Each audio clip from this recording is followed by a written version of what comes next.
Roland. And Madeline, by the way, she's so good at this. She's in charge of the technical aspects, and she's also in charge of keeping me straight. If I say something, if I misspeak, it's Madeline's fault because she hasn't corrected me. All right, so I'm looking forward to all of the things that Madeline does during this meeting. So here we go. So I want to thank you all for being here and welcome to the First Coast Free Thought Society's monthly Zoom room. We are an organization of individuals that prefer science and reason over religious dogma and fanaticism. We've enjoyed the non-religious community of the Northeast Florida since 1998, and we are in our 24th year. Oh, yeah. We're on Facebook, Twitter, Meetup, and Instagram. Meetup and Instagram. Who would have thunk? We have Secular Sunday in the Park, book and movie discussion groups, the Free Thinker newsletter, to which we invite your submissions. If you're a writer, if you're not a writer, you got a poem, you got anything you want to submit to the Free Thinker, the likelihood of you getting published is pretty good. All you got to do is relate it to free thought, which basically means related to humans. Our website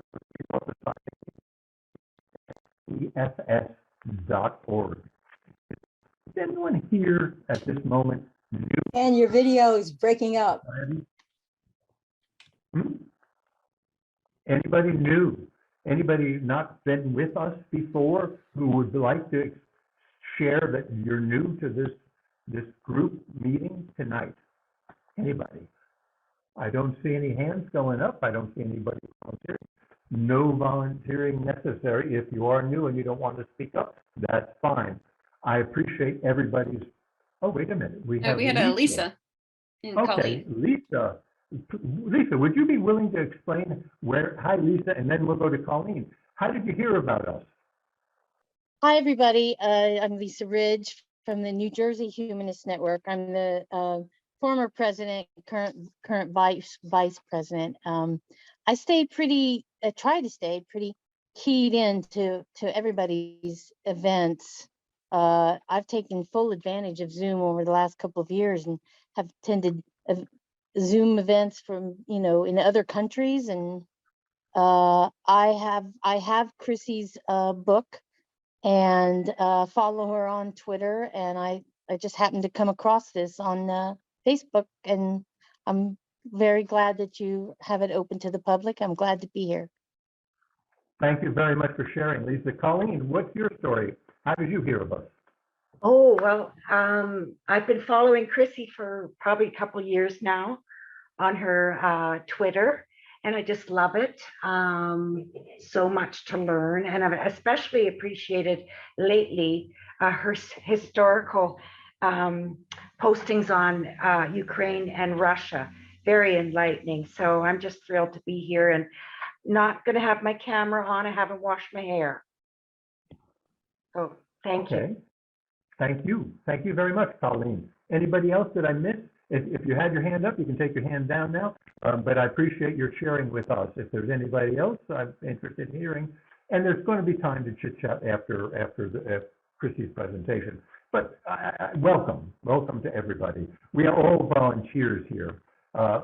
Yet we incur expenses, largely promotion. We promote it online, on the radio, and in print. And if you know of a viable place for us to promote, please share it with us. We'd be happy to send our promotion in that direction. Maybe college newspapers. I don't know, maybe. We also have some associated costs for our website and fees for regulatory compliance as a 501c3 organization. So if you can see your way clear to offering a donation of $20, $50, $100 or more, or any amount you can afford, you'll be part of the reason we're able to continue our public outreach. And now we offer a beautiful logo t-shirt with every donation of $100 or more. Everybody needs another beautiful logo t-shirt. Just tell us your color, preference, size, mailing address, and we'll send you one. And we'll see our website for details. We are tremendously grateful for all who have been members and have made a donation. We need you. We need each other. So next month, Next month, Monday, May 16th, we have scheduled in the Zoom room Allison Gill. Allison Gill manages American atheists federal and state advocacy for religious equality and litigation activities to protect the separation of religion and government. Allison is a nationally recognized expert on civil rights and state advocacy. Tonight, we are delighted to have as our guest speaker, Dr. Chrissy Stroop. Her talk tonight is titled Emptying the Pews and Embracing Pluralism, the Power of Stories for Secular Advocacy. Advocacy. Check out our website page. We have a page, a tab just called Advocacy. Check it out. Dr. Stroop might discuss tonight her hashtag campaign, hashtag Empty the Pews, and its connection to hers and her editing partner's collection of personal essays by former conservative Christian nationalists. Empty the Pews, Stories of Leaving the Church. It's a book. You can see it over right there. It's over my shoulder somewhere. It's behind me. You can see the cover of it. But it's also going to be discussed in our book club discussion in May. Again, check out our website for more details on our book club discussion. Now, Dr. Stroop grew up as part of the evangelical Christian right, but no mas, no more. She has changed in so many ways. Dr. Stroop earned her PhD from Stanford University in modern Russian history. She spent time in Russia, including a stint as an American missionary. There are many other accolades and noteworthy events in her life. Along with her metamorphosis from Christian evangelism to secular humanism, Dr. Stroop also came out as a transgendered individual a few years ago. A discussion will follow Chrissy's presentation. Should you prefer, you may offer a message question via the Zoom chat feature. Please mute your mic until it's time to speak. Be reminded, we are recording for posterity. Everyone who wants to speak will be given ample opportunity to do so. So now, let's enjoy the time, the expertise, the insights graciously offered to us by Dr. Chrissy Stroop. Chrissy, we're all yours. Take it away. Well, thank you so much, Ken, for that wonderful introduction. I'll do my best to live up to it. And I want to say my thanks to all of you at the First Coast 3 Society for this invitation. For those who don't know, I lived in Florida from 2015 to 2018. That was after I lived in Moscow, Russia from 2012 to 2015. I was not an evangelical missionary at that time. I had my PhD and I was teaching in a Russian university, but I did have kind of a front row seat then to all of these major geopolitical shifts that have eventually led up to this war of Russia and Ukraine. I was there when Russia annexed Crimea. That was all pretty wild. That's not the stuff I want to talk about tonight in particular, but yeah, when you go into a field like Russian studies, you know, everyone has a story about how they got into a field like that. A lot of people think it's your family history, and it often is if you're going into sort of ethnic or regional studies. And if it's not, though, you usually have some sort of unusual story about how you got into it. And stories is one of the big things I want to talk about tonight, right? How we understand ourselves and locate ourselves in narratives. So you brought up, you know, as a part of the Empty the Pews anthology, you know, my story about missionary activity in Russia, which has become, you know, has been a source of kind of great embarrassment for me for a long time now. So I used to tell people, you know, when I was in grad school and, you know, kind of continuing to process and move away from faith. And it took me until I was, you know, a few years out of grad school to start calling myself an atheist. But I hardly went to church when I was in grad school, and I definitely changed a lot of my beliefs, changed my politics along with them. And so when people ask, oh, well, why are you in Russian studies? Is that your family background? I'm like, no, I participated in an international program where, you know, I volunteered as an English tutor to Russian students at any summer camp environment, all of which was true. I just left out the Christian missionary part, you know. But 20 years after that, I figured I could go ahead and spill the beans. And so if you want to read about how missionary shenanigans, let's say, were part of my journey of loss of faith. You can find that story in the Empty the Pews anthology. And I will talk more about the Empty the Pews anthology and the hashtag campaign and how they're related and what I think all of that has to do with secular advocacy a little bit later. And I'll try not to talk for too long because I want to be able to take questions and comments, have dialogue. So the issues that I'm going to talk about tonight are things that I have been thinking about and trying to think through for several years now. I've been kind of experimenting with social media and with messaging and with framing and looking for building venues for the exchange of stories that might help contribute to secular advocacy and to advocacy for causes that I think that we as secular humanists should care about. It was exciting to hear you mention the name Allison Gill. I'm a big fan of her and of American Atheists. They're very good people there. And they have been adopting a kind of more expansive notion of what it means to be a secular advocate or to do secular advocacy in recent years. One that I really appreciate and I've come to sort of share. So, if you've watched some of these American Atheist webinars in recent years, you'll have seen Allison making the case that, for example, LGBTQ rights, and she is a trans woman like me, should be a part of secular advocacy. Because it is a church and state separation issue, the way that she sees it. I mean, there's obviously more to the argument than that, but yeah, she's great. And I think we think in broadly similar ways about what secular advocacy could look at. American Atheists also in recent years, it was a couple of years ago, they did this big secular survey. They got over 30,000 respondents. Now, it wasn't a representative sample per se, like it wasn't a representative slice of the population because it was just a sort of whoever responded to the survey responded, but they got a lot of really interesting data about the non-religious Americans and non-religious youth in particular and what they value. And it was encouraging again to me as a queer person to see how much they think that advocacy for equality and LGBTQ rights is something that they think should be a part of secular advocacy. So that's all just some sort of background to some things that I want to share with you that are, a bit more detailed about notions of secular advocacy and the power of stories and what that has to do with Empty the Pews, which has become a kind of slogan and rallying cry in some circles in recent years.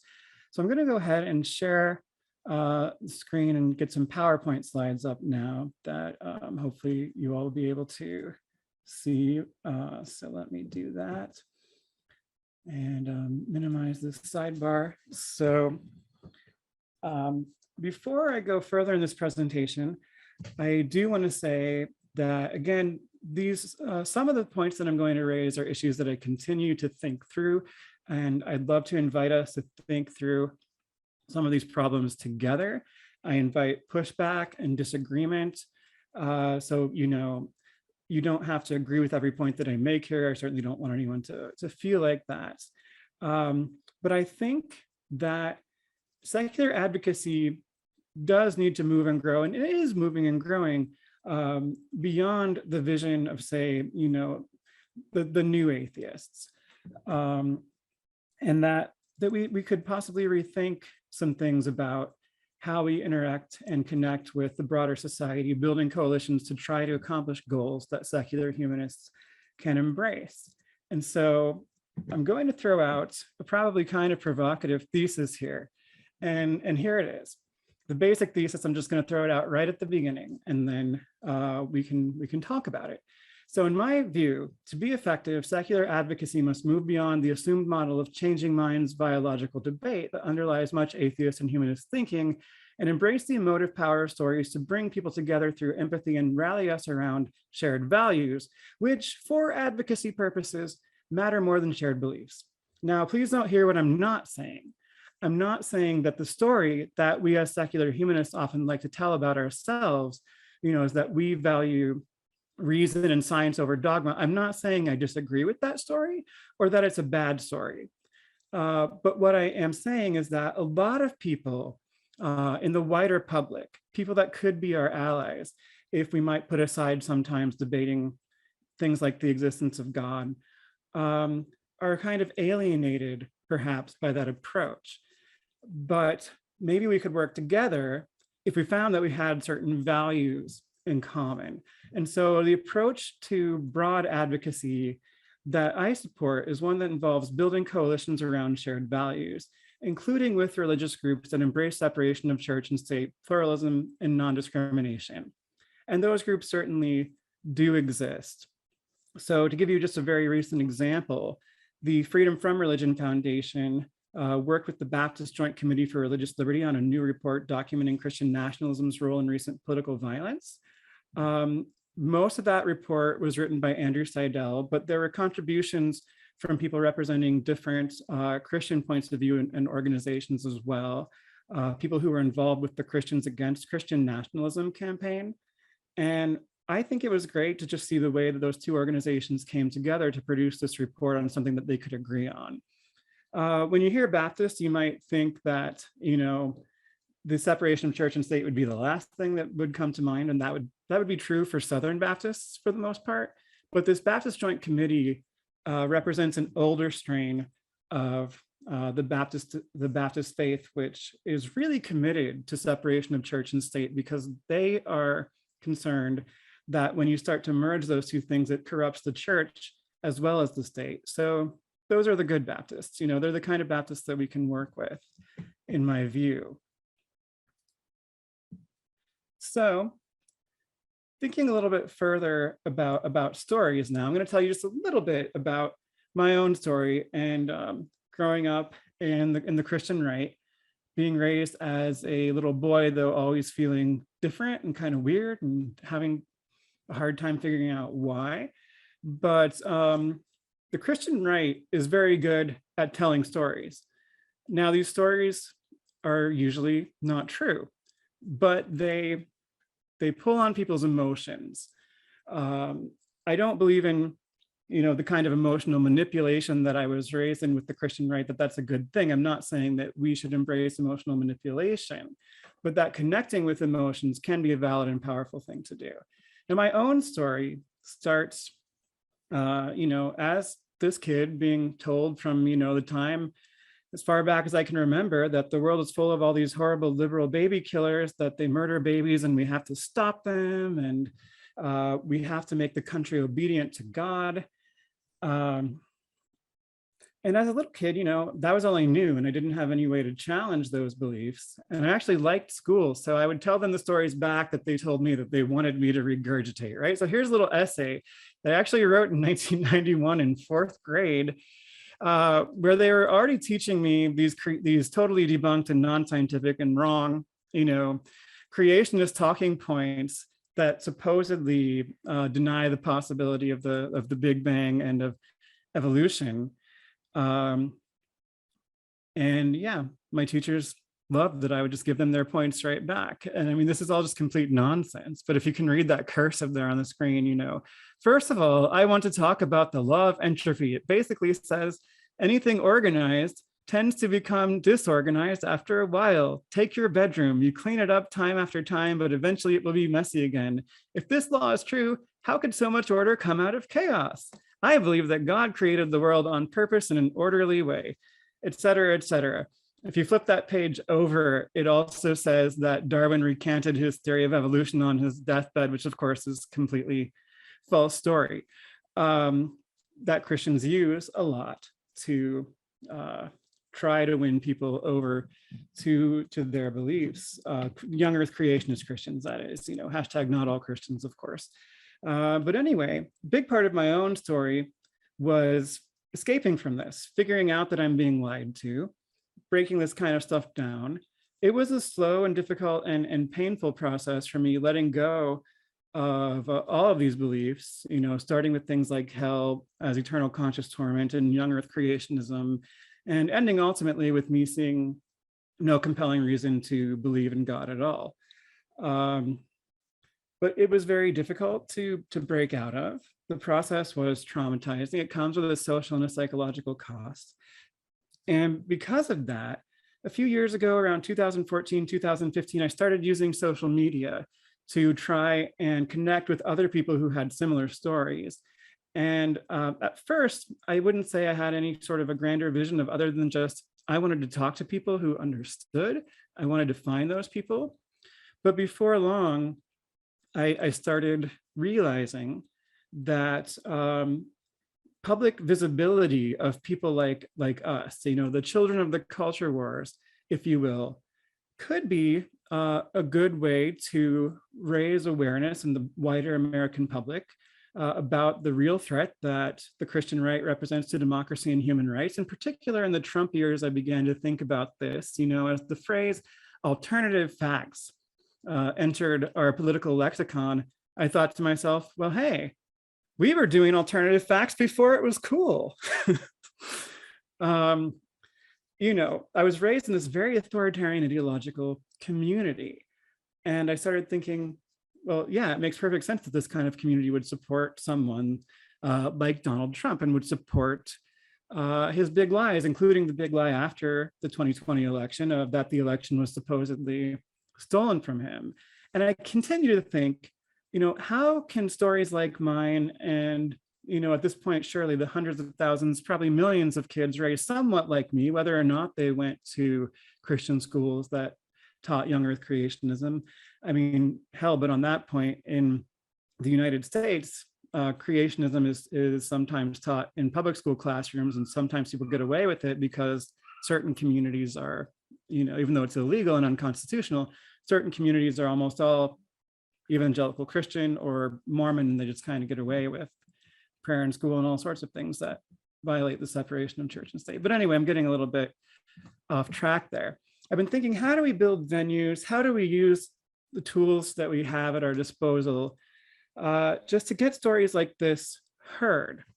And stories like this, and really any kind of secular story, represent what conflict mediators call counter stories relative to the dominant stories of our culture, right? Even as about 1/3 of Americans now have no religious affiliation, our society's dominant stories are still very much Christian stories.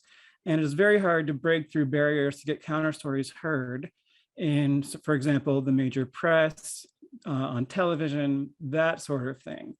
So I wanted to just bring in this little quotation from a book I just read and that I recommend, really interesting book on conflict intervention and when we sometimes need to actually deepen conflict before trying to negotiate to resolve it in order to bring about positive social change. The book is called The Neutrality Trap. It's by Bernard Meyer and Jacqueline N. Font Guzman. And I thought this quote was interesting because they're both conflict intervention specialists. And so they're looking at this from the perspective of people who care about social justice and advocacy, who are sometimes engaged to try to help people resolve conflict. And they say, effective dialogue requires a safe space and structure for storytelling. When people share a counter story, one that threatens the dominant narrative, they often pay a very high price. People who share stories of sexual harassment or racism are often subjected to marginalization, trauma, demotion, and dismissal. What's happening? Sorry, is that we can still see your screen. Yeah. Okay, what is the marker on the screen? I didn't draw that. I don't know. I don't think I did. I don't think so either. Okay, anyway, sorry. That surprised me. I don't know if somehow that accidentally happened on my slides and I didn't notice. I don't know how, but anyway, I'll just continue. Counter stories have a high potential to challenge the status quo and connect us with those who are different, and yet they are usually suppressed, ignored, or discouraged by those in positions of power.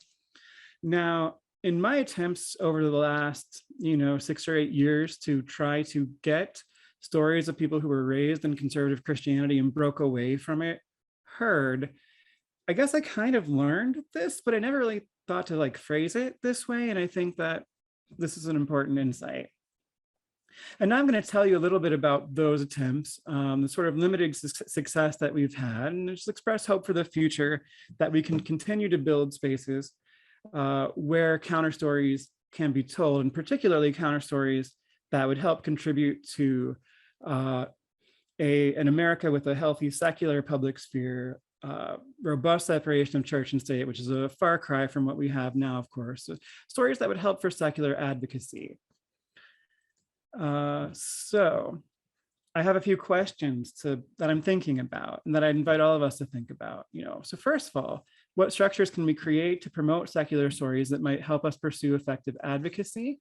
There's one very interesting new online publication you might be aware of, Only Sky Media, that is working to do this. One of the things that I worry about sometimes, though, is that in atheist and secular humanist spaces, we're sometimes really just, to borrow a turn of phrase, preaching to the choir, right? And I'm not sure if Only Sky transcends that and might reach the broader public, but I do think it's a very good, it's a positive experiment that it exists, and I wish it every success. But I think we can build other kinds of venues for storytelling too, some that in some cases might not be so explicitly strictly sort of secular stories that other secular people are going to be like, fine, yes, but ones that might have a resonance with a broader public too. And that's kind of what we tried to do with the Empty the Pews anthology. We have essays in there that tell different kinds of stories, some that end with people very much in a strong position of atheism, some that end with people in sort of doubt and confusion, some that end with people embracing a kind of loose spirituality or progressive Christianity. Not too many of those, because we really did want to focus on the non-religious for the most part. But the point being, not everyone always has to end in exactly the same place in order for us to pursue shared values through advocacy. Another question I'm thinking about, what can we learn from the Me Too movement and how it went viral as a hashtag, or from how connecting to stories changed public opinion on same-sex marriage? So looking at those examples, is there something there that we could learn from, possibly to some extent replicate for secular advocacy? And then another question, can social media help despite its role in disseminating disinformation? So we've seen a lot in recent years of how social media can be used to erode democracy. This kind of came on the heels of social media contributing to pro-democratic movements. And so I think we had a lot of people had a pretty positive view of social media, around the time of revolutions in, Tunisia and Egypt and that sort of thing. But more recently, we've seen how alt-right trolls and foreign troll farms, the Russian government can manipulate social media and use it to nefarious and anti-democratic ends, and use it to disseminate disinformation about vaccines, about QAnon conspiracy theories, and so forth. But is there still a role for it? And so briefly on that note, I'm going to tell one story about something that I had limited success back in 2019, where I was responding to the problem of Christian schools like the one that I went to, indoctrinating children with extremist views and some things that are certainly not valid opinions at all, but are just out and out alternative facts. Using curricula like Bob Jones, Abeka, and accelerated Christian education. If you follow these links, and I'll be happy to share these slides so that people can follow the links if you want to, you'll see a deep dive investigative piece, a couple of investigative pieces published by then education reporter at Huffington Post, Rebecca Klein. Huffington Post poured some resources into trying to figure out how many schools that receive voucher funding, so taxpayer money, are using these kinds of curricula, and they came up with a number of about 2,400. Now, there are more that are not receiving vouchers. I don't know exactly how many, but there are about 2,400 that are receiving vouchers. And while this is still a very difficult issue to pursue in the United States, I think that it's one worth talking about. You can't start, though, from a place of these kinds of Christian schools should not exist. I mean, well, you certainly can. I don't believe in this model of education. It's an unhealthy model of education. But if you want to work toward a policy solution, you have to think of something on a scale that might be more achievable. So can we at least try to push back on all these voucher programs and these school choice programs that funnel taxpayer money into teaching young earth creationism, climate change denialism, vaccine denialism, bad history that teaches things like, slavery had some good effects because most of the slaves became Christians, among other things. And in 2019, I launched a hashtag that was hashtag expose Christian schools. So here's just a few points about what hashtag activism can do. The point of it, to my mind, is to create collective visibility for a group as a means of helping to get counter stories out into the public. And sometimes, if you do this successfully enough, you'll get picked up by the media, and so the stories will get a wider resonance. So as you can see at the bottom here, the way I kind of sum this up as what I see as the modest potential that hashtag activism has. If you share stories using hashtags and they resonate with people on social media, you sometimes get media coverage. That helps to change the national conversation. Changing the national conversation can slowly, over time, change political possibilities, or to put that in sort of political science speak, we would say it can shift the Overton window, right? The window of what is currently considered to be within the realm of acceptable political discourse. And so here's just a little bit about what happened in 2019 with the hashtag expose Christian schools. The particular impetus for me starting it was I was upset, about Second Lady Karen Pence going back to her Christian school art teaching job at this, as they pretty much all are, these particular kinds of evangelical Christian schools, explicitly anti-LGBTQ in its written policies. So I started tweeting about this, and I didn't organize very well. After I came up with the hashtag, which is not really how it's supposed to work, I reached out to a few people and said, can you help with this? But somehow it just really blew up. So it got tweeted over 200,000 times in a couple of days. And that's the kind of reach that can sometimes get you media coverage. As you can see here from the screenshot there, it was covered by the Associated Press. So that was a win. At the same time, the right-wing media was the only sort of media sphere that put it on TV.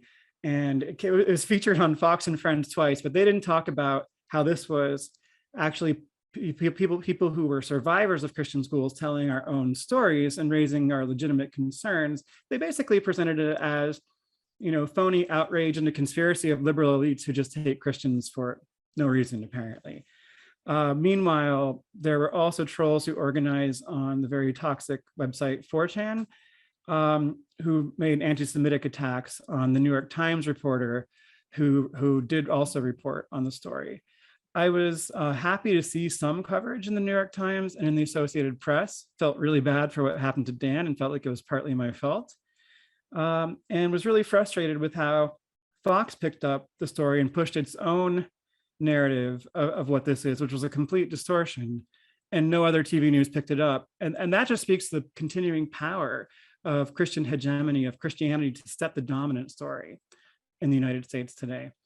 So I would say there was some limited success here. I haven't replicated this since that time, but it's something to think about, whether hashtags as a way to get counter stories out there might still be something to work on. And I think this is kind of an interesting example of how it had at least some limited impact at the time.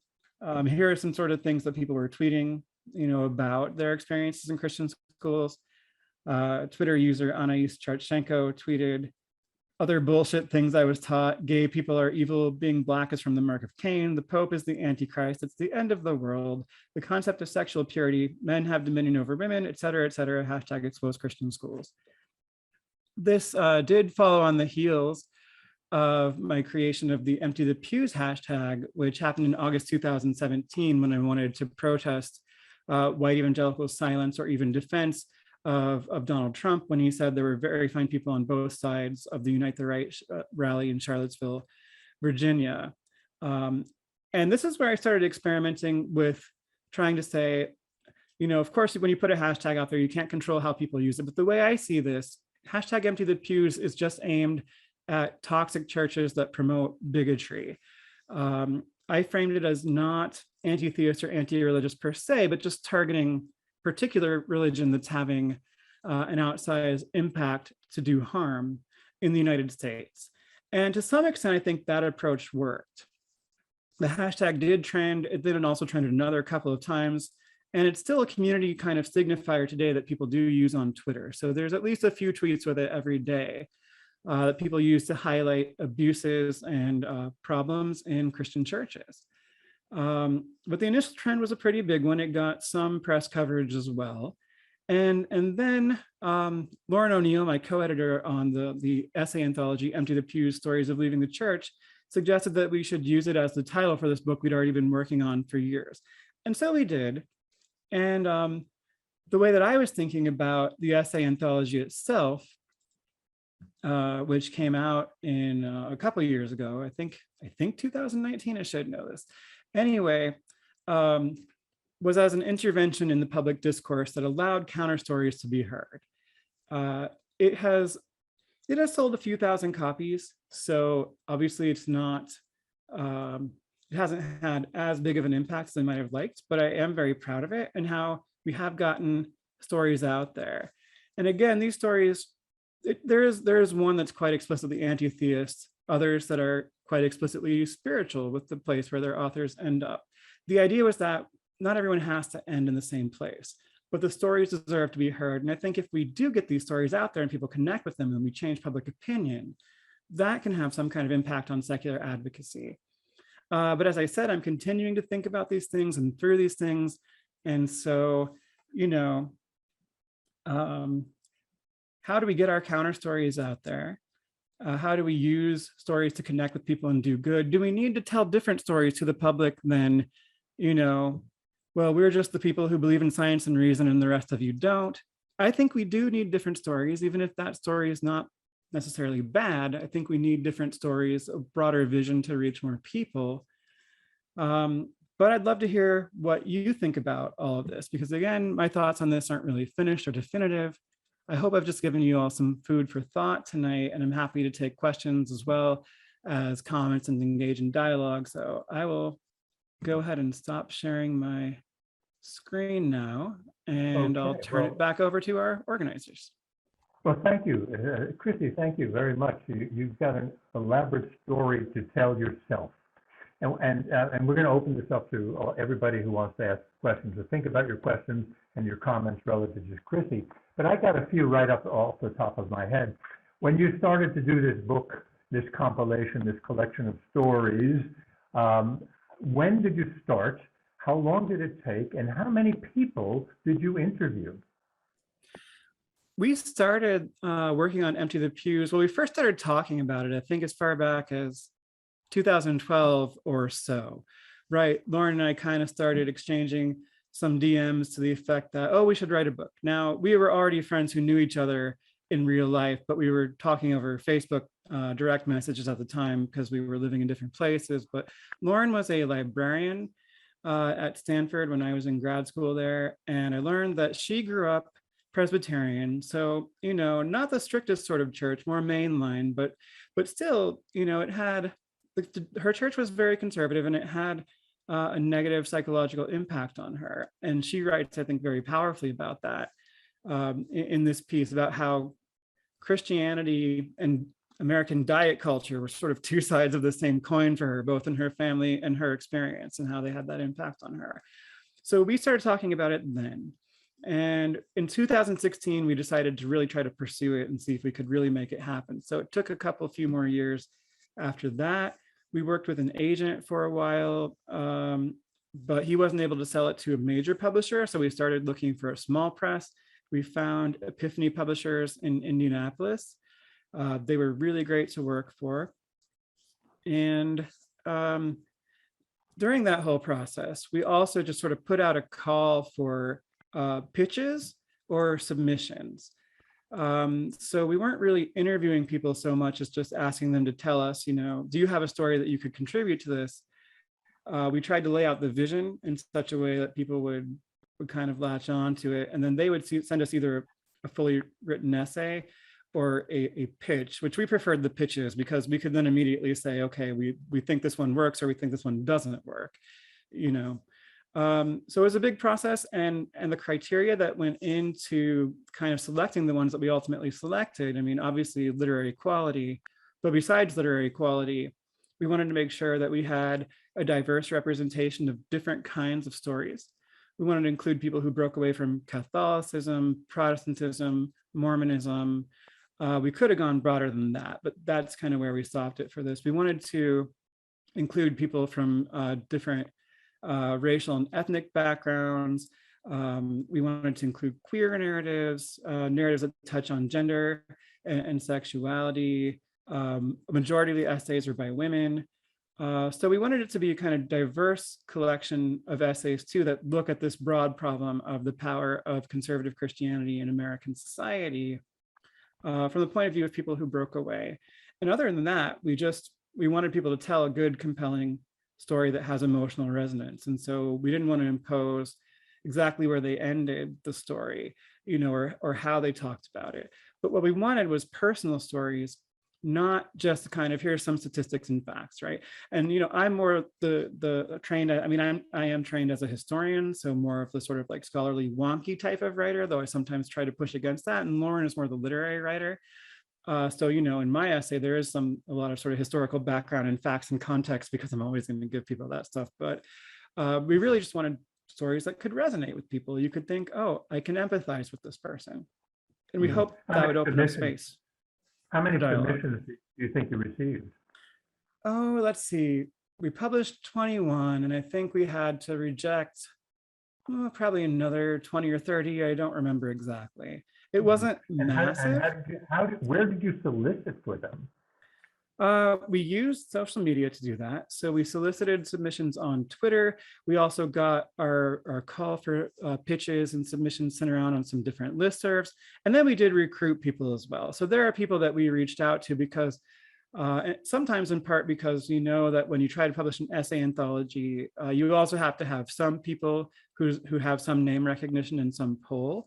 And so we reached out to some people who have more visibility, more recognition in the literary world, and tried to recruit them specifically, and sometimes that worked. And so, you know, we have Linda Tirado, Carmen Maria Machado, Gerard Conley, and a few others who have established literary representations that they didn't necessarily reach out to us. We kind of went to them and said, please write for a book. But other people, a lot of them did come through the submission process, and some of them are first-time authors, which is also something I insist on. I'm like, yes, we need star power, but I also want to give ordinary people who have not even published any writing before a chance to express themselves if they can do so in a compelling way, and we can help them with the editing to get it to enough of a polished form. And so I think it's a good mix. Questions from the floor. Other people who want to ask a question, make a comment. Questions and comments. We're soliciting you. Questions and comments. This is your chance to talk with Chrissy Stroop, Dr. Chrissy Stroop, about anything. You're open to questions about anything. Your life in general. You all don't have to call me doctor, though. Just. Oh, okay.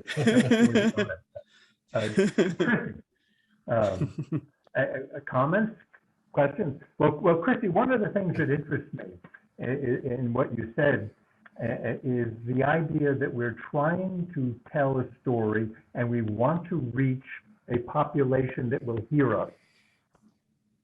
That's critical to telling a story.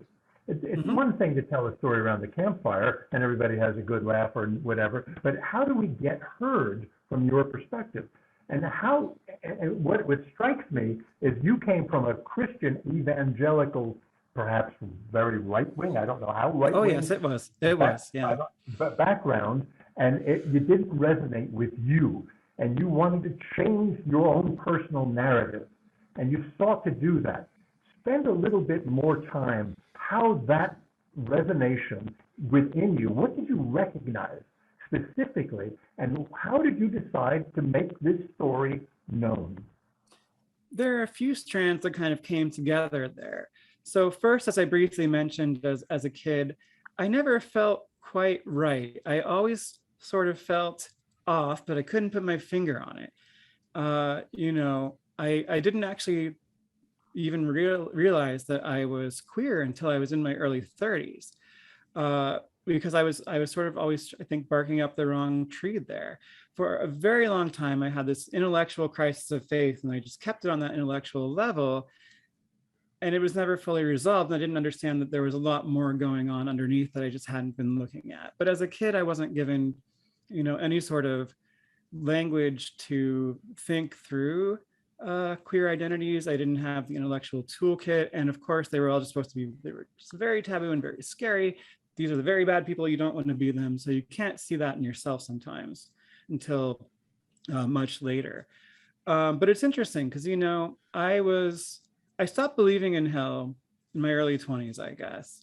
I think at some point, around 21, 22, I just said, hell doesn't make any sense. And I definitely don't believe in that anymore, even if I maybe sort of might believe in God. But I was still afraid of going to hell and being tortured forever. I couldn't reconcile those two things. My emotions and psychology, my psyche didn't catch up to my brain until much later. And the funny thing is, while I definitely started to be less afraid of the hell that I didn't believe in, when I did finally recognize that, oh, I'm transgender, and that's been part of the problem this whole time, my remaining fear of hell just completely dissipated. It was like I figured something out and some switch got flipped. So very strange. But as a kid, a lot of it was intellectual for me. I excelled in school, and at a certain point, I did realize that I was possibly being lied to. Now, this was very hard to accept because I wanted to be a good kid, right? I was never naturally just kind of rock the, I didn't naturally want to rock the boat. I wasn't a rebel. But slowly over time, I just had this drive to be authentic. And, and these Christian school teachers, parents, pastors, and so forth, they told me that the truth was the most important thing, right? But of course, you were supposed to come back to the same preconceived notions of what truth is.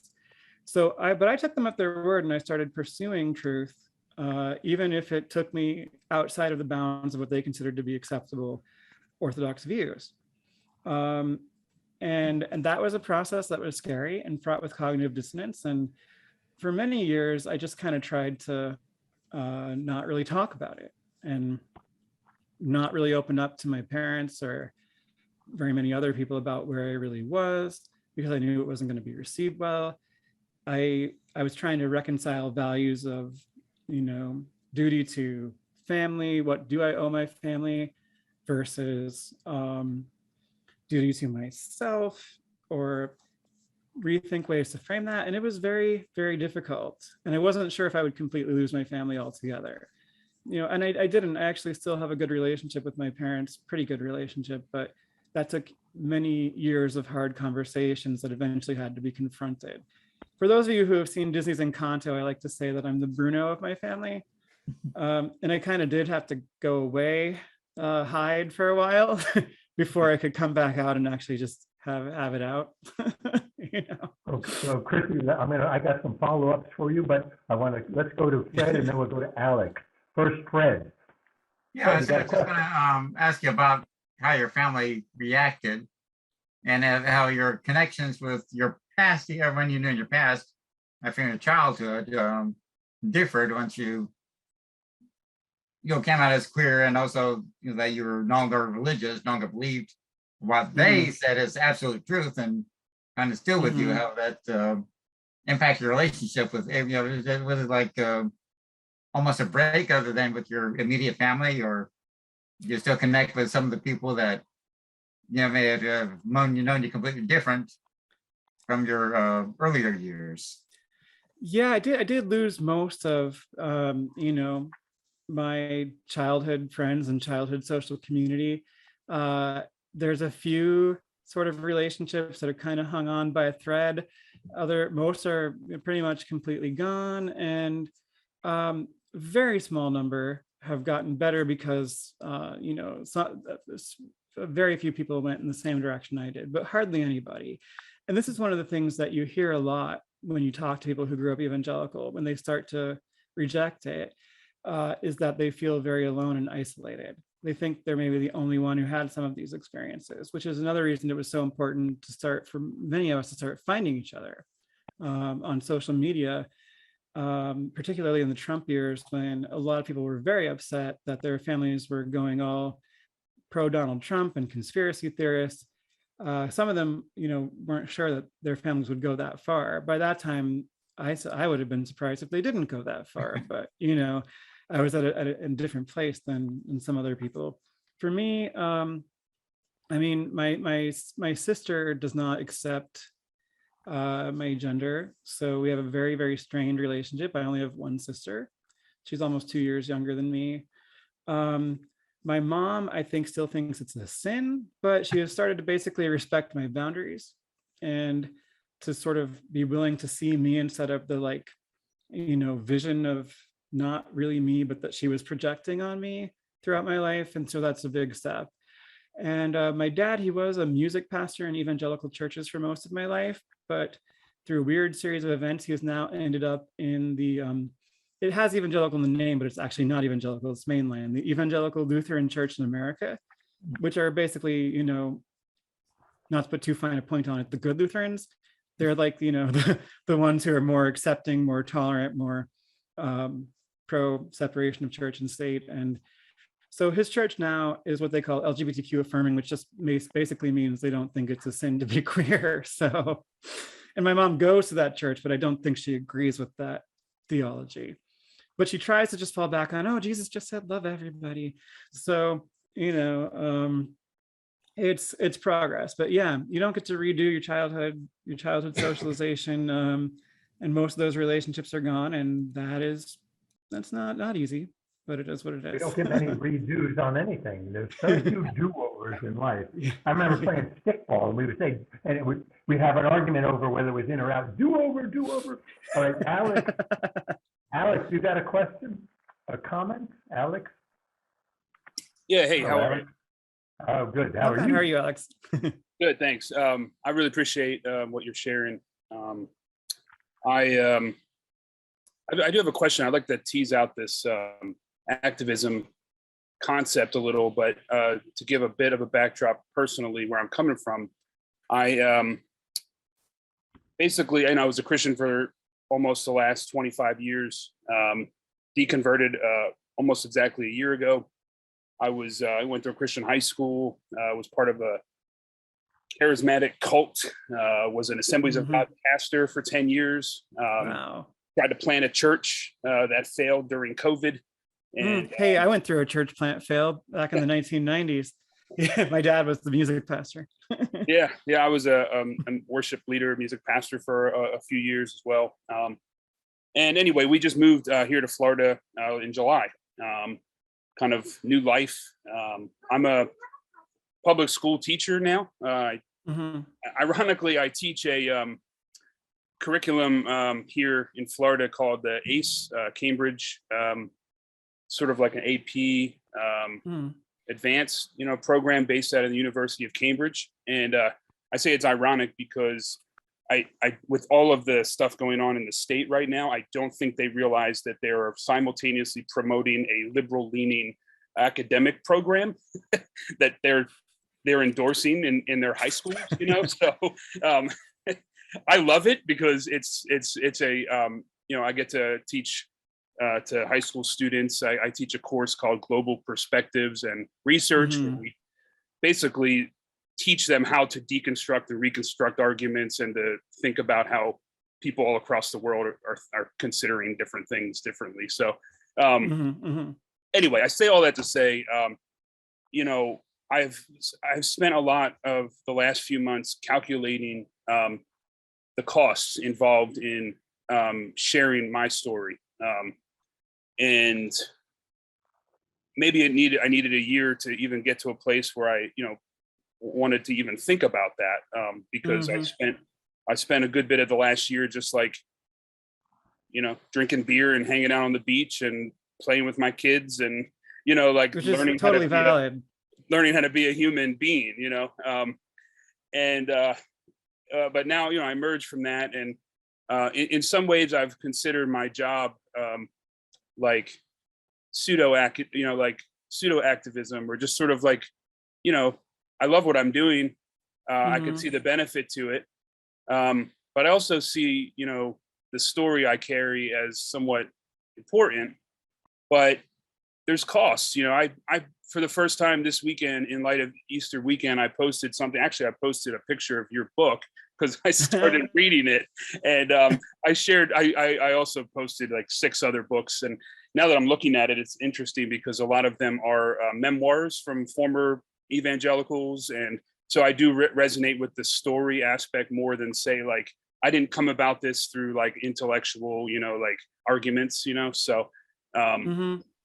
But you know, so I posted that, and you know, didn't get much traction, and certainly got a lot of questions, some negative comments, you know, from people from my past. I don't have any real connections with anybody from my past. When you're a pastor, you realize that you don't really have friends. That's a whole other story. But so now I'm, you know, trying to build a new life here, and you know, there's a cost, you know, when you live around people, and it feels like a majority of them are like conservative Christians, more than I'm from Philadelphia. So it's a bit of a different feel here, you know? And then I have the side of like, man, what kind of cost would it be as a public school teacher, you know, to be on the record atheist or somebody advocating for church states. Now, these are things that you would think would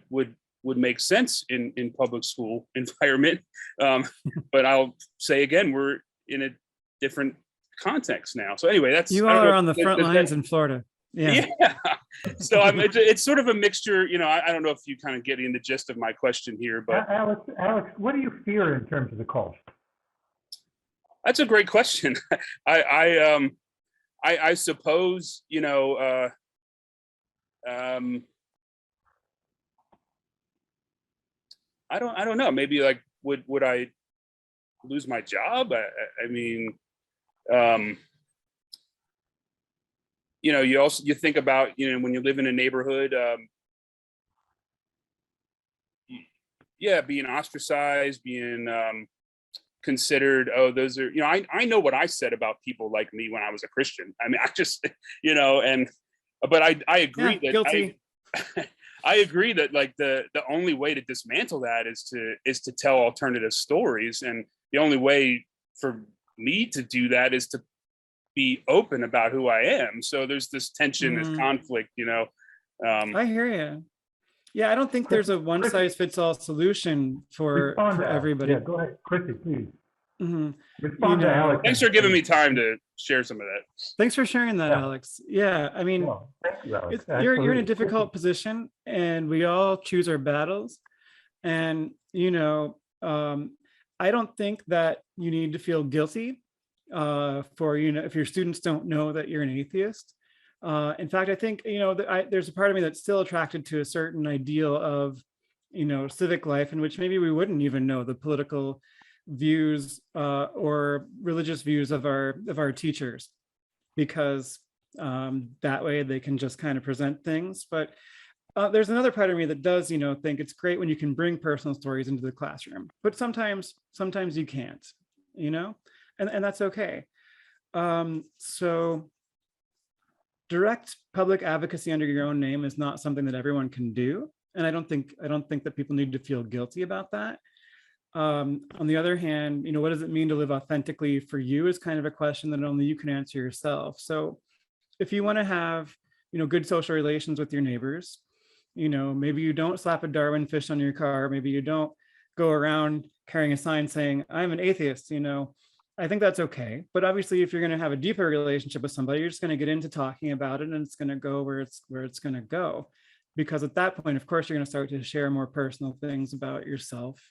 It's just would kind of happen naturally. And yeah, unfortunately, the United States is a country where atheists are subjected to stigma. But for those of us who have to be a little more reticent about when and where we tell our own personal stories, and I mean, and most people, I'm very privileged in a certain sense that at the moment, I am basically making a living with my opinions, which is, you know, not, not something most people Wow. can do. It's a little bit more precarious than I imagined a safer career for myself, but this is where I ended up. So I can do this. Yeah, there may have been a time, Chrissy, where you might have said this was God's calling. Well, I still think that words like calling can kind of have some value as a metaphor, right? So perhaps it is my calling in the sense that I kind of embrace this as my fate. But I do also feel like financially, everything could drop out from underneath me at any time. So I'm just going to kind of write it as far as I can write it, as a self-employed writer and social media personality, or whatever you want to call me. Very cool. Thank you. Let's go to Madeline, and then we'll go to Mark. Madeline. Yeah, so thank you so much, Chrissy, for your wonderful presentation. I was kind of struck at the beginning. I kind of came up with that, that term, if you've ever heard it, like coalition building, which is kind of what I think you were sort of referencing, of like whether you kind of band with groups that you may not have any sort of common interest with, or you think you're so diametrically opposed. And I think that may be one way to sort of bridge or to sort of take down a lot of those stereotypes people have of atheists. Because I think even Andrew Seidel, who spoke to us years ago, talked about when they were trying to stop the Westboro Baptist Church and working with other Christian groups and, kind of just deconstructing a lot of that stigma that Ken just mentioned about atheists. And I think that is a really good way, we can maybe eventually tell our stories of how we became atheists, but even just partnering with other groups when you have that common foe, I think is a really important thing to think about. So that's just one term I was just thinking. It was like, that kind of coalition building, I think, is really important. Yeah, thanks for that. That could be a good way to make friends and connections too. Outside of just this group, you might partner with Unitarian churches or Episcopalian churches on a service project, or whatever you can do. Or we could perhaps establish sort of in-person or virtual groups where people can just share with a strict understanding of what's said in this group stays in this group, to kind of build trust and communication. I think there's a lot of potential for those sorts of things. But on major issues of opposing Christian nationalism and the kind of bills that have been passing in Florida and Alabama and Arizona and Texas lately, absolutely, we're going to need to work with religious groups, including Christians, who are also opposed to those things, because they do exist. And I think if we establish forums for people to just kind of share their stories safely, you might find more common ground than you think, Right. Well, somebody once said the common ground we're seeking is what we walk on. Mark, you got a question? Yes, Chrissy, first, thank you for bringing up a really, really important subject. And I have, as you have, enjoyed watching American atheists kind of shift into this philosophy. And we've had the Secular Coalition for America develop in Washington, D.C., which has church groups and blatantly not church groups. So that's some really good stuff going on. And I'm looking forward to reading your book. My question is, when will your book come out as an Audible book? Yeah, about that. And that's a good question, Mark. And thank you for the kind words. Unfortunately, so this is Lauren's and my naivete as first-time editors. So we have some material in the book that is republished from somewhere else, and we did not secure the audio rights to some of that reprint material, which means we can't do it. And I'm very sorry to say that. You are not the first person to ask for an Audible book, and I really wish we could make that happen. But some of not the authors, but more their agents and representatives were really sort of hard-ass about certain things. And, yeah. Okay. So I'm not sure we can go back and secure audio rights to all of that reprint material. Most of it's original material, but there are a few reprints. Ken, am I unmuted? Did I unmute myself? Carrie, do you have something you want to say? I do. Okay. How about available as a Kindle book? Oh, it is. Good. because as a visually impaired person, I need Audible or Kindle.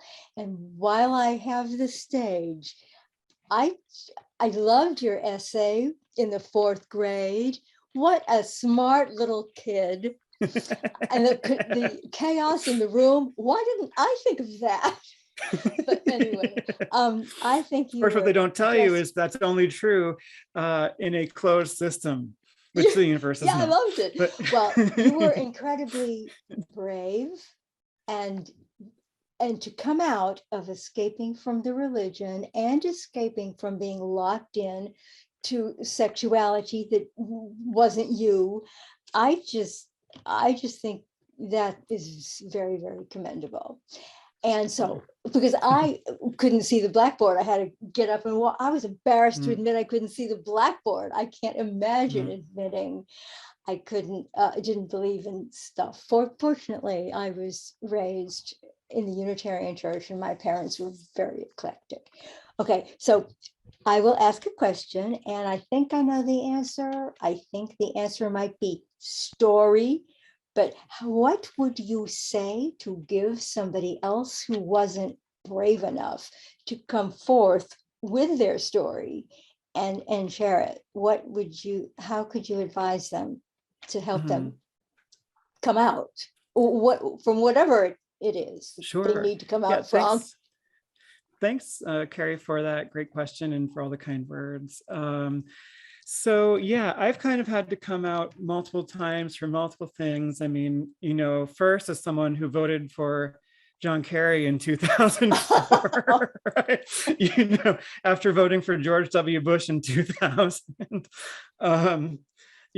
just starting to feel out people in my family and from my childhood if I don't have exactly the same politics as them, right? But for them, politics and religion is sort of the same thing.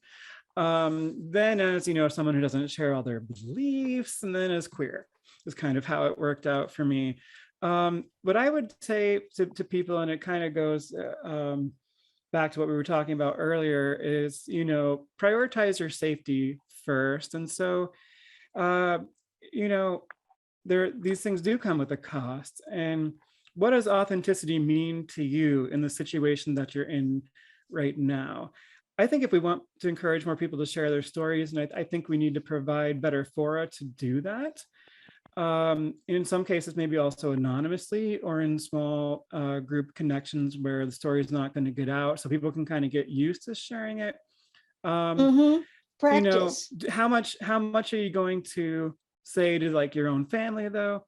I mean, it really depends on your own sort of family situation.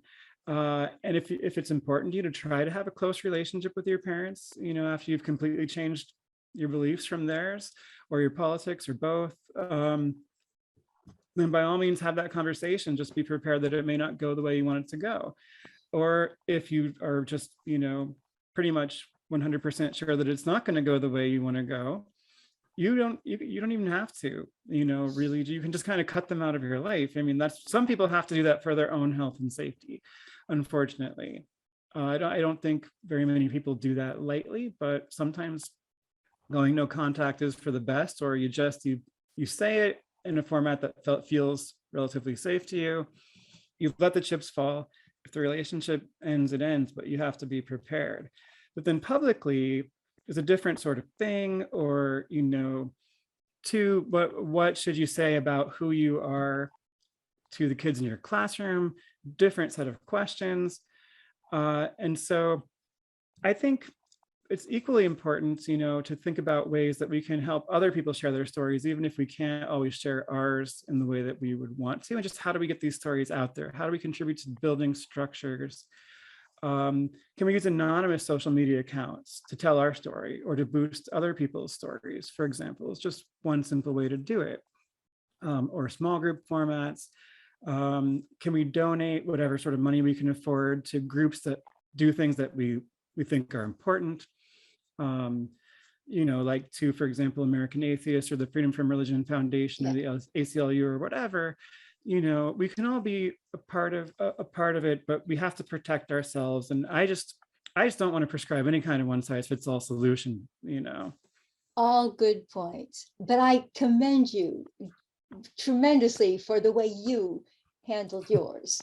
Well, It's thank you so much. I'm great. definitely not sure that it was the best idea, but here we are. I will work. I loved your talk tonight. And thank you so much Oh, for thank you. giving Thank this. you, All Carrie. right, let's hear from Fred again. Oh, good. But listen, if you got a comment or a question, now's the time to ask, because we're starting to run out of time. Go ahead, Fred. What's your I'd just comment? like to comment that, I've been writing for First Coast Free Thought Society newsletter since 2005. And all my articles are telling some of my experiences, personal regarding religion. And I didn't come from an extremely religious background, but moderately religious. And my grandfather died before I was born, 8 years before I was born, but I have his middle name. He was a Baptist minister. That was my mom's father, who died, and my mom was 10 when he died. And my mom was, she became, as she got older, she became very much more religious and much more politically conservative. She converted to Catholicism, and she was deeply upset when she found that I was not happy about George Bush being reelected in 2004. But also, I work at the courthouse, the county courthouse here, and the elected clerk of the court, and my immediate boss and quite a few of my coworkers, my subordinates, are very religious. They have all these religious slogans on their desks. And so that's I don't openly say I am an atheist and put a red A on my forehead and advertise that. It's not something I go out of my way to keep secret. But on the other hand, I'm kind of cautious about how I talk about it. Just not like I'm afraid I'd be fired, but I just, because it's such a, even though it's not overt, so that just so many people are very religious that I work with or that I know. And actually, my first month at the courthouse, a customer, I'd seen him several times. He comes to me and says, "Fred, are you do you accept Jesus in your heart?" Oh no! As I just said, I don't talk about religion. "Oh no, Fred, you don't have to be ashamed." And I just try to repeat it to him several times. I'm not going to talk about it. And he finally gave up on it.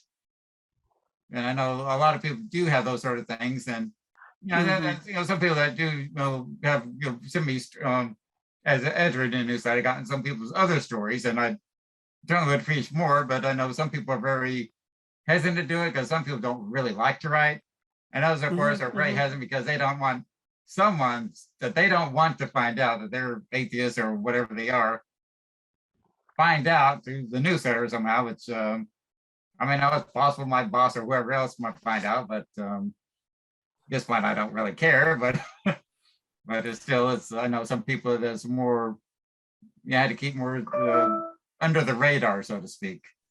Yeah, it's a tricky issue, and I mean, just in a lot of parts of America, a lot of people are really not fully free to just say whatever they would like to maybe say about these kinds of things, But I do think that, someone working in a public institution, it's a perfectly valid thing it's obviously, in my view, very inappropriate for someone to come up to you and try to engage you in a conversation about, accepting your personal Lord and Savior. But it's perfectly appropriate working in a public institution to say, we're not going to talk about that because that's not supposed to be a part of this institution, Chrissy, in the beginning of your presentation, you used the phrase "bad story," and it was in reference to reason and science being a bad story. I said it's not a bad story. It's not a bad story, but it's not right. But not necessarily the one that we need to reach the wider public. Please clarify, because I want to make a point relative to what I thought I understood you to say. Even though religion and science is not a bad story, it's not the best story to put our best foot forward in terms of bridging the gap between shared values. And so what I want to get to is, how do you enumerate the shared values? Yeah, that's a great question, Ken. And so when it comes to religion versus science, well, that whole narrative of, religion and science are inherently incompatible is one that I don't like because, for example, it doesn't encompass, say, the the experience of many Jews or Buddhists or something, and even some Christians. I mean, I think most of atheists who come from a Christian background tend to think that all religion kind of looks like the worst of Christianity when it doesn't. But the story of embracing science and reason, that's the one that I would say, sure, that's not a bad story, but it's a story that tends to resonate with us. It's a preaching to the choir kind of story. There are different stories we might tell about ourselves among ourselves, but it's a story that's not necessarily going to resonate as well with the wider public. What are the shared values that I see that we can come together with allies from different kinds of religious backgrounds or beliefs? Well, one such value could simply be separation of church and state. There are some Christians who are really for a very robust separation of church and state. The ones represented by that Baptist Joint Committee for Religious Liberty. The Southern Baptist Convention broke with them back in the 1990s, I think 1998, just completely withdrew all funding from that joint committee and went all in for, merging the church and state as much as possible. But the old Baptist Joint Committee, those are like your Jimmy Carter style Baptists. They're good folks, so we can work with them on that. But around this notion of a separation of church and state, I think there are other values we can articulate, which might even resonate more with certain kinds of people.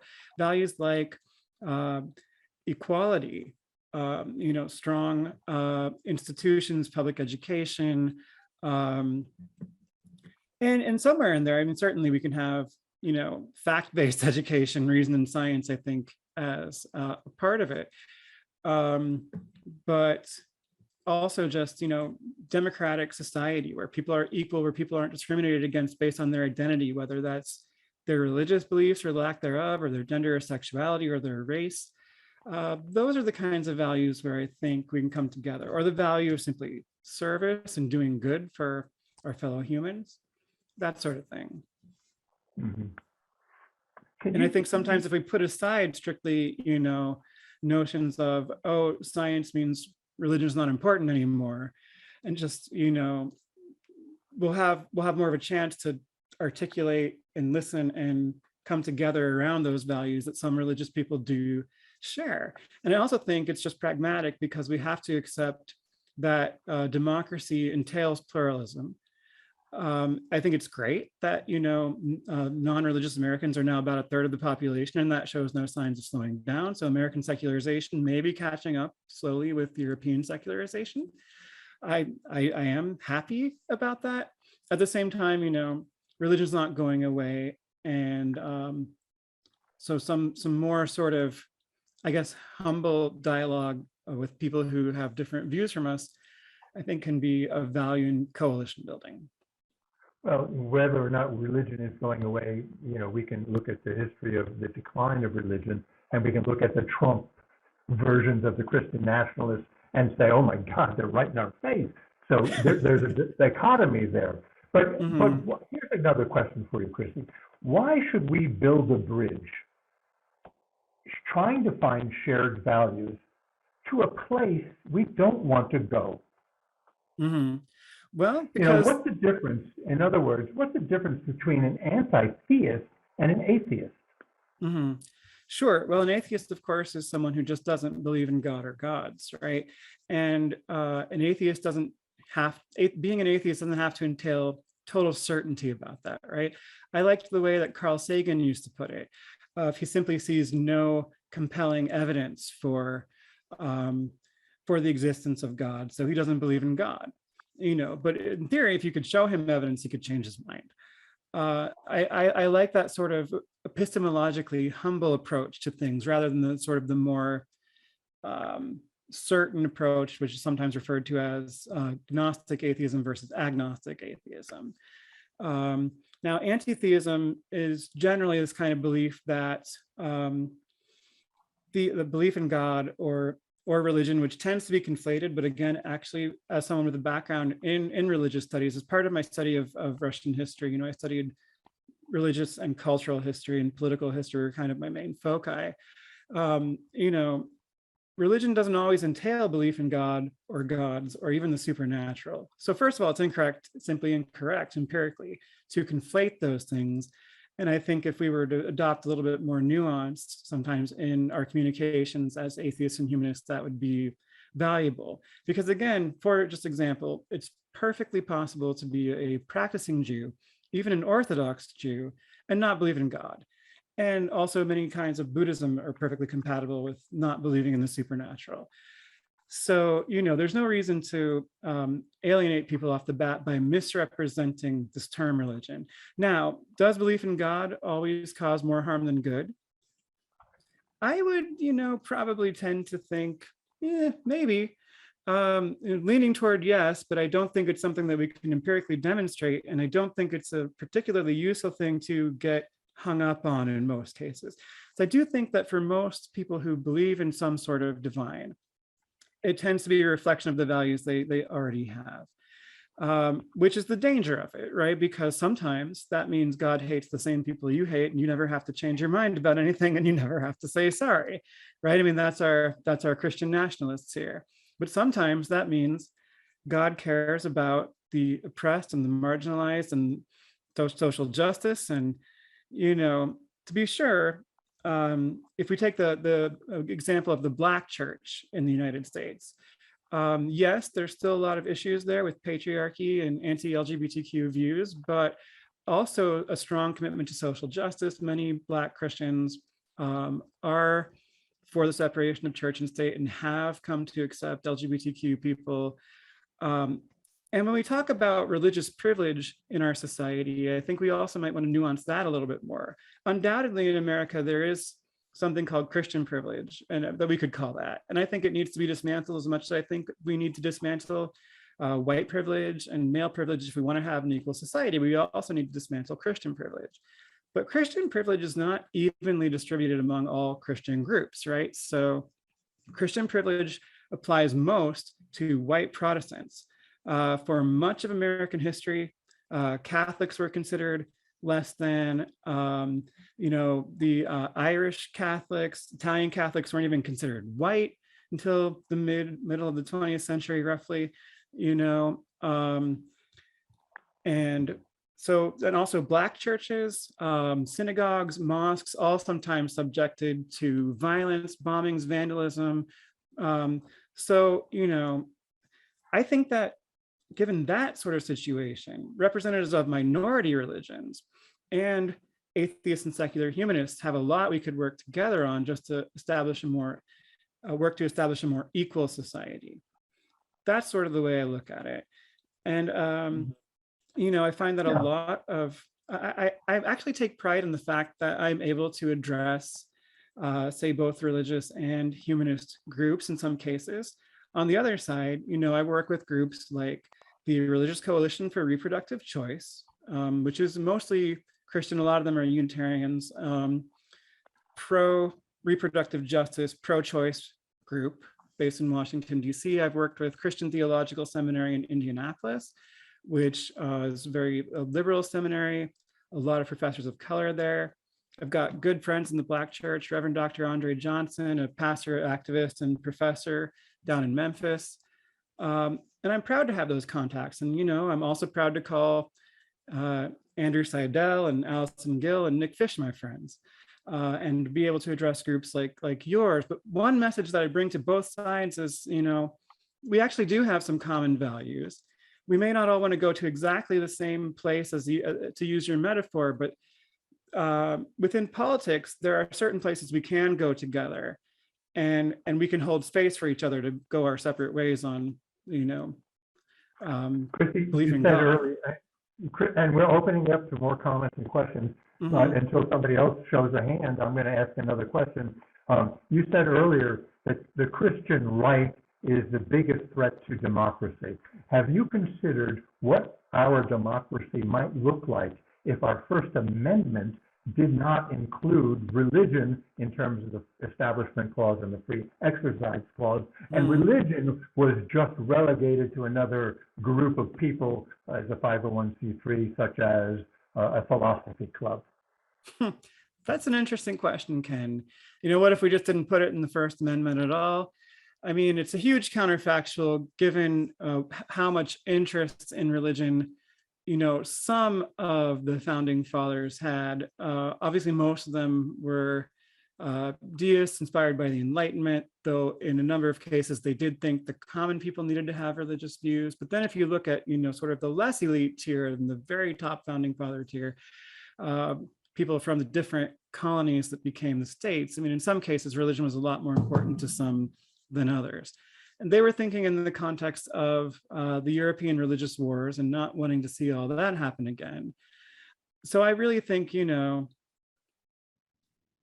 was going to probably be in there. I think we'd be in less of a bad state right now if we would focus more on the Establishment Clause than the Free Exercise Clause. But I also think the Free Exercise Clause is seriously being abused from what it's supposed to be, and even what the founders understood it to be. So I don't know, if it wasn't there, if we just I could imagine that that didn't happen. I don't know. It's possible that things could be better. But maybe it's also possible that they could be worse. I just don't know. I really can't answer. It's just a speculative question. Yeah. But it's interesting to me because it seems like it's elevated religion to the supreme law of the land. The Constitution is the supreme law of the land. And this is what gives us all of the constitutional discussions that rise to the United States Supreme Court and across the country because it's there. So I mean, what were the Colleen. framers thinking? They understood that you got to get the different states on board with this, or it's not going to go anywhere. And some of those states, had their own sorts of religious internal conflicts. I just can't see it sort of not being mentioned as a fundamental right. But again, it's something that to me just looks like the embrace of pluralism if you read it the way that it's supposed to be read. No religion is supposed to be dominant, in theory. Right. It's supposed to, the courts have ruled that it's essentially the government is supposed to remain neutral regarding religion, but that's not what we're seeing. The government is not, has not, and is not remaining neutral regarding religion. It's an interesting philosophical question. But anyway, Colleen, you might be right. I mean, if it wasn't there, maybe things would have just worked out better. Okay. Mark's got to go. He's got another meeting, but Colleen has got her hand up. Yes, I just have a comment. I'm thinking back in my brain about how you bring people together. Now, I work in a small university here in Canada. And as many institutions are working through the Truth and Reconciliation Commission's recommendations on redressing an often horrific history of our Indigenous peoples. And I work with an Indigenous fella who runs workshops in trauma-informed care in the health field. And he always begins his workshops with sharing his understanding of that many of us come from all different backgrounds and bring intergenerational traumas with us. So when you think of the reasons many immigrants came to North America, and that it's a common story of persecution, whether religious or ideological or economic. And I'm just throwing that out there as one more way to sort of investigate that need to share stories and to extrapolate the common threads that many of us share. Yeah, that was it. Just a comment. Thank you. Thanks, Colleen. Colleen. That's a great point about intergenerational trauma. We're carrying, so many people in the United States are carrying that along so many different axes. And I think, the healthy way forward is to be able to somehow name the things and talk about the things, but that can be so difficult to do. Chrissy, I'm going to ask what I think might be a personal question, and if you don't want to answer, please don't. But I'm interested in your personal story because you've come through so much and you've fought through so many internal battles that at some point in your life resonated that what you were being told wasn't true, both in your religious upbringing and your physical body. And how you identified with yourself. Can you explain how you summoned the fortitude to, if you will, break through? I'll try. So, always just feeling different as a kid, I think is what made me such a cerebral kid. I spent a lot of time living in my head and became somewhat, neglectful, I guess, of my body, or less, feeling embodied, to use sort of modern pop psych speak. And so I just had this very rich kind of internal life. And I wouldn't say that I mean, as a little kid, of course, you just kind of go along with all the things that your parents say, right? And so I liked our Christian school. I had fun. And it wasn't until probably middle school that I started questioning some things. And then high school, a lot more things. What came really first? I You think were the first thing questioning- that, Mhm. Yeah, go ahead. What came Yeah. first? So in 7th grade, I remember this one moment where, this is what they do for sex ed in Christian schools sometimes, is they took us all to a different site and basically, fear-mongered at us all day. And, it was of course a lot of, oh, diseases, pregnancy, condoms fail often, condoms can't prevent the AIDS virus. But it wasn't just that. It was also, oh, and whatever you do with a boyfriend or a girlfriend, well, you should definitely make sure you don't do anything that you wouldn't do with somebody else's husband or wife, because if you do, and you don't marry them, you'll be cheating on their future spouse and your future spouse. Some really bizarro purity culture stuff. I mean, this is not that uncommon, though, in evangelical purity culture kinds of teachings, and that was, they were really kind of at their height in the 1990s. I graduated from high school in 1999. But I mean, this stuff still continues to be taught. It's very toxic. If you're trying to be a good kid and you're scrupulous, this can be a source of a lot of anxiety. And then that day ended with, they had these purity pledges, right? These little cards for us to possibly sign on to. But they told us, now we want you to come down and take these purity pledges and go sit by yourself somewhere and prayerfully consider it, and only sign it if you really, really mean it. And I did not disagree at the time with the theology, right? I believed that marriage was between one man and one woman. I believe that you should not have sex outside of marriage. I think I was sort of questioning that whole, wait, you can cheat on people in the future thing. But, I didn't disagree with their very conservative take, but I felt manipulated. And I think that was, that began to be a source of some discontent for me. And I also could say around those same years, age 13, 14, I was starting to see, in our churches, just some things that didn't feel right. That was the time when we were actually involved with a church plant in Colorado Springs, Colorado.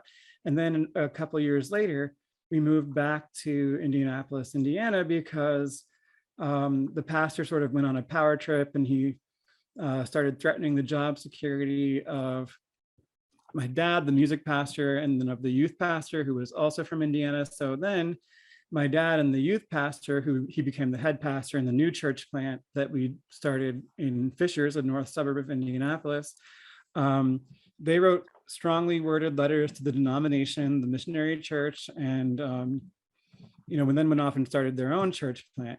When your parents are in ministry, you kind of see the ugliness behind certain things. You start to see it. And I think that was starting to bother me too. I was also a little bit jaded toward contemporary Christian music and how it all seemed so superficial and also just wasn't good for the most part. With some exceptions, it's not, quality artistry. And so, yeah, but it wasn't really serious intellectual questioning of the beliefs until high school. I mean, I think I did start to ask in middle school, how is like eternal punishment for temporal crimes fair?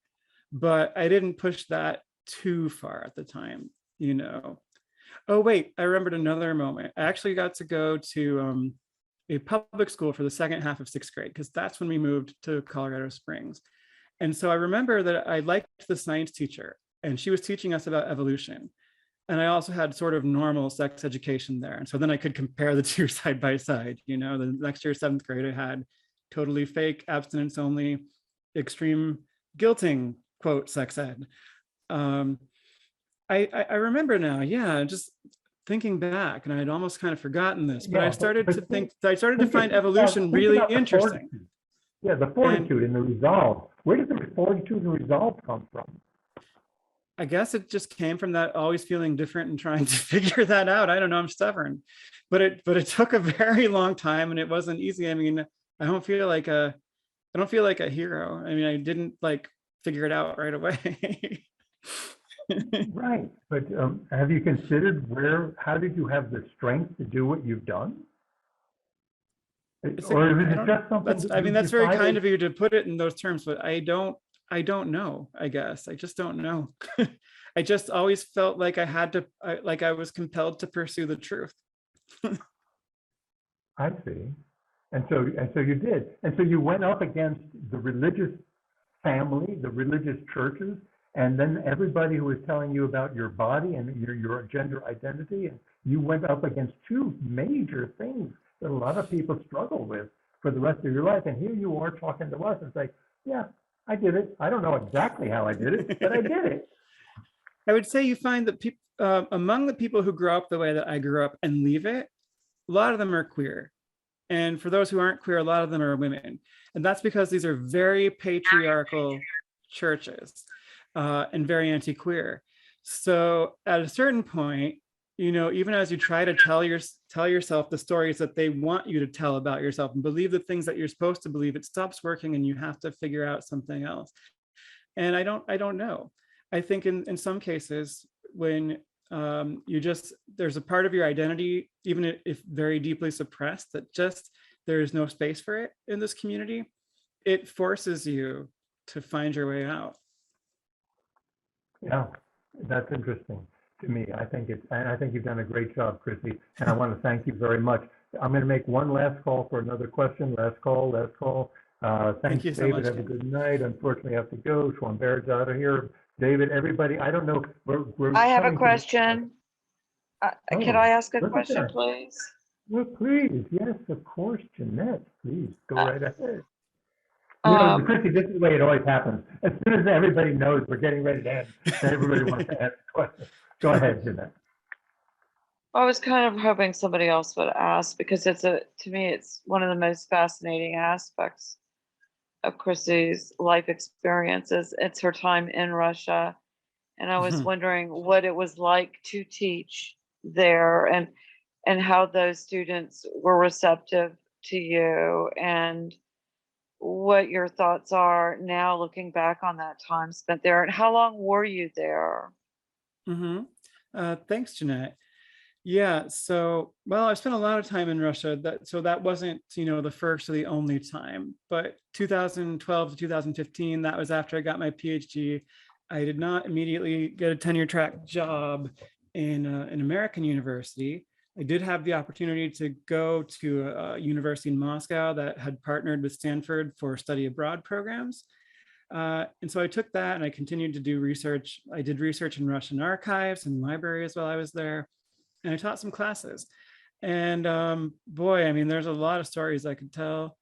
But so let's talk about the students in the classroom. The first year that I was there, 2012 to 2013, and some of the teaching I did was in international programs, and some that I did was just, in the regular, just Russian programs. In some cases, I taught in English, including sometimes just for the regular Russian curriculum, because they wanted to offer some courses in English. As that's something that can be an important skill for people who want to have anything to do with any like international business or communications or anything like that. And sometimes I taught in Russian, which initially was very hard. Like I spoke Russian pretty fluently, but you don't think about like, well, how do I teach about Hegel in Russian? That's a little different, right? So, yeah, so in the international programs, this was a master's program in change management. Now, I'm not any sort of business person. Well, according to my accountant, I am now. My accountant says that I actually just hired a tax preparer this year for the first time. And he says, oh, this phrase applies to you that also applies to a lot of my clients, which is, oops, I started a business. Because I guess even though I'm just a sole proprietor, I'm self-employed, I'm sort of in business now, but I never thought of myself that way. But so I was doing humanities and social science curricula in this business program. A lot of the Russians in that program were kids from parents who worked in the state bureaucracy. So they were pretty conservative nationalist kids, but not all of them. Some of them were more of the Russian liberal persuasion. And then there were foreigners from, close by countries in Eastern Europe. And there were also the foreigners from Ireland, from the United States. And that first year there, they actually became friends with each other, despite sometimes having very differing views on certain things and sometimes very robust disagreements in the classroom. I didn't push this on the students, but one of my liberal Russian students decided that she wanted to present on the Pussy Riot trial in a way that was sympathetic to the Pussy Riot girls, and boy, did she get screamed at by the other Russians in the class. And then later, I got in trouble for, quote, teaching Pussy Riot lyrics, or almost got in trouble. There was actually just an aid that the student had brought into her presentation. It was her topic. I didn't push it on her. I just let her present on this topic. We were kind of testing, I think, the limits of free speech in a Russian university at the time, but I hadn't really thought about it that way. But then, as tensions ramped up, particularly 2013, 2014, around what is now called the Revolution of Dignity in Ukraine, but then we just referred to it as the Maidan or the Euromaidan or the Maidan Revolution. The tensions grew high. And by my last year teaching there, there weren't any Western foreigners in the international program. They just stopped coming. So you had Russians, Georgians, pro-Russian nationalists, Ukrainians. Yeah. That is absolutely amazing. Thank you for answering that question. And it must have been at times very scary, but I want you to know how much I appreciate your doing this. This was an outstanding, and I know Ken is going to tell you, but I heard you for the very first time speak on Seth Andrews' podcast, and you were amazing there. And I just thank you from the very bottom of my heart. Thank you for doing this for us tonight. You're so very welcome, Jeanette. I really am really glad that to be here, and I really appreciate the invitation. And boy, Seth Andrews, doesn't he have a great voice? Way better voice than mine. But anyway. Well, that goes to his background is so similar. He was a podcaster for Christian radio, so he's got that voice down. Very cool. Last call. Anybody else? Another question, another comment? Question, comment, snarky or otherwise. We're looking for questions and comments. If not, oh my goodness, we do have one last one. See, I told you, Colleen. Chrissy. Hi again. Colleen, go ahead, Colleen. Hi. Yeah, I don't know if we're going for the full 2 hours, but anyway. I just wanted to, I think it was you, Ken, that mentioned or asked Chrissy what strength she had to call upon, however that's done in each of us, in order to reconcile her true self with the environment that she was in. And I just can tell from personal experience in my own family, and without giving away my family's, it's not my place, details, but I found extremely hard. And you have to be willing, our members have been willing to darn near give up everything. Whether that's divorcing a spouse, estrangement from your father, and all that. And I can see why people don't. I really can see, because you're essentially jumping into a void. Anyway, I just have a lot of empathy for anyone who actually breaks away from whatever it is, whatever worldview that isn't helpful to them. And yeah, just wanted to mention how really, really, really hard it is. So that's it from me. Thank you. Well, thank you for the kind remarks. Yes, thank Chrissy? you, Colleen. I mean, yeah, again, your comment there just really resonates with me. And you don't know until you start to feel things out. And yeah, I started to feel things out with my dad, especially because he was clearly less threatened by difference than my mom over time. But you just don't know how people are going to respond. You do ultimately, if authenticity is that important to you, have to be willing to lose a lot. You just don't know how it's going to pan out. And I have a kind of silly anecdote on this point, but I remember I was probably early 20s. I think I was home from college, or maybe I just hadn't quite started grad school yet. And I watched Fiddler on the Roof with my parents. And so I assume most people here probably know how that movie ends. And well, musical is not only the movie, but the classic movie version. And Tevye breaks off, I hope this is not a huge spoiler for anybody, a relationship with his daughter, who decides to marry a Christian boy, Ukrainian boy, or Russian boy, because that's, just too far, right? He's stretched his understanding of tradition for his other kids throughout the movie, but that time there's no other hand, right? So I asked my parents, because I'd always been taught, this verse, don't be unequally yoked. And I was taught that meant that you had to marry another Christian, and it meant that you had to marry a Christian who was the same kind of Christian we were, Republican. So, asked my parents, would you disown me if I married a Jew? And I was actually like, this is a sincere question. I didn't know. They got so mad at me though, because they're like, of course not. Like, how could you possibly think that? Well, it's kind of because, this is pretty much the messaging you've been giving me my entire life, is that marrying someone exactly like you is required. My parents always told me that they would love me no matter what, but I never believed them, because I got a whole lot of other messages from the other things that they believed in that they exposed me to. Turned out they actually do. But for my mom, it was particularly hard to see me, who I really am, but she's kind of mostly there now.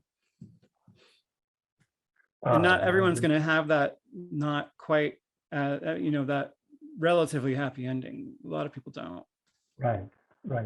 Well, it does sound like you've been able to navigate this whole life experience that you've had up until the point where you are now, and been able not only to navigate it, but to some success.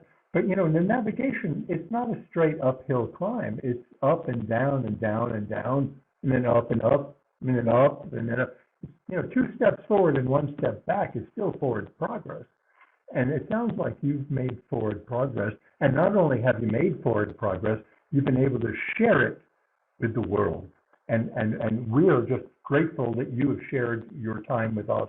I remain personally grateful and humbled by your life story and your ability to articulate it to us so well. And Chrissy's book is available right here, over here, Emptying the Pews, at your favorite book outlet. And Yep. I don't want to be presumptuous. Maybe she'll read it to you. There's no audio. Well, I hear it's your, May book club choice. And so maybe I'll, if you all want me to, come in for at least a session or two there. So thank you for choosing it. I appreciate it. Right. It's going to be next month at our book club. And, so you could record your own thing and exclude everything, that is not copyrighted. You could make it happen. But that's a big project. I say what you could do. You're busy. You're talking to people like us. So I'm very happy that you did. And I'm very happy that you exist in the world, because I believe that you are one of the people who push the humanity just a little bit further into the direction we need to go. Thank you, Ken. That is very kind. I really appreciate Chrissy, you. If folks wanted to donate to something you have specific, is there a place to go? Is it located on your website? Oh, thanks. I do have a Patreon for people who are interested in, supporting my work over a longer term basis. it kind of subsidizes what I do. So, I mean, I do sometimes get speaking fees. I do get paid for freelance writing, but it's not really quite enough to make a living. So, you know, the Patreon is where I'm kind of supported by readers and people out there. Or, you know, I do have Cash App, $C Stroop, so just pretty easy to find, or Venmo if people want to leave a tip. That's kind, not expected, but you can. But yeah, for anyone who is interested in, you know, a monthly pledge of, you know, any amount, absolutely any amount, helps keep me being able to do this full time. Here is the link to my Patreon. Thanks for asking that, Jeanette. Very good. Okay, thank you very much, Chrissy. I think it's getting ready time to conclude, and this is where I turn my attention to Madeline. Madeline is in charge of ending this whole meeting, and Chrissy, thank you so much. And Madeline, a round of applause. Yes, yes. You know, you're all muted, but this is a depth. You know, you just thank you, Chrissy, for being with us tonight. Madeline, when you're ready, let's conclude the meeting. All right. Thank you, everyone. Have a good night. All right. Thanks again, Chrissy. Thank you. It's been great to be here. Good night, everybody. Night.